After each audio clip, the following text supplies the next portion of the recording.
as I did some sort of spots for this, that there were many people who were like, it's fine because, we have this sort of freedom. But I think to me what that suggests is, well, what's actually happening inside of our prisons that people will be so willing to go outside and fight a fire, right? That like, if the experience is that bad, that dismal, that restrictive, that this choice that somehow looks better, more appealing, more appetizing, that speaks volumes.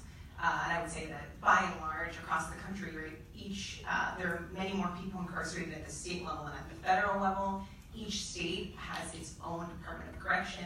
Each Department of Correction is run by an individual set of individuals with a different sort of policy. So there's wide variation state to state in terms of what even the experience of incarceration is, what kinds of jobs people have access to.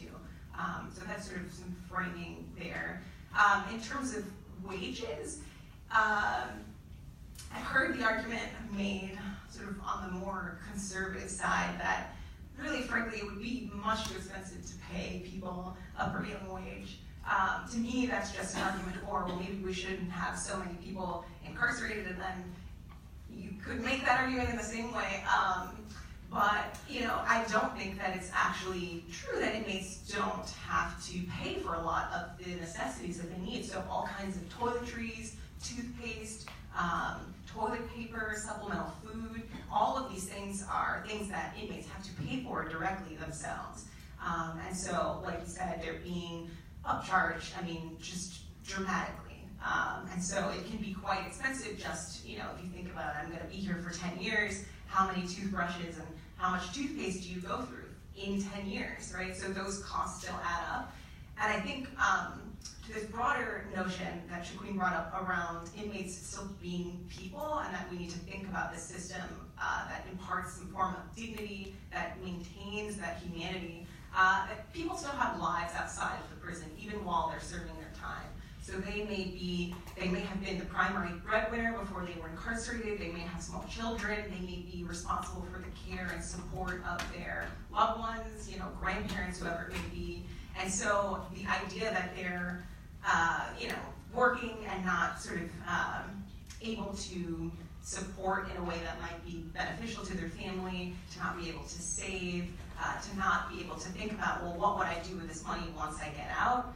There are so many ways that parole is denied to people because they, can't prove that they have some place to go to live after break. But if you have spent 10 years not making any money, how do you pay rent once you leave? So it's just a sort of conundrum. So I think that for me, when I think about what would it mean to have a system that is, rehabilitative, restorative, compassionate, that still treats people like humans, the argument can be made that there's a need to be able to pay people well so that they can still participate in their lives in a meaningful way, and that it recognizes that they're still responsible to other people, that there are other people who are outside of prison that may depend on them.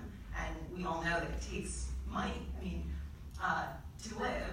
One other sort of very important piece too is that oftentimes healthcare that they receive while they're incarcerated, you're paying for co-pays, you're paying for prescriptions, so there are still ways that money is completely necessary even while you're incarcerated. So I would sort of challenge anyone who says, well, you don't have to buy this, you don't have to buy that.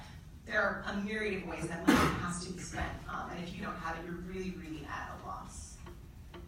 And I would say that's the point. That's the point of wages in prison, is that people can then put that money back into the system. So one thing I didn't mention is that I teach in the prison education program here at NYU, and I've taught in prisons.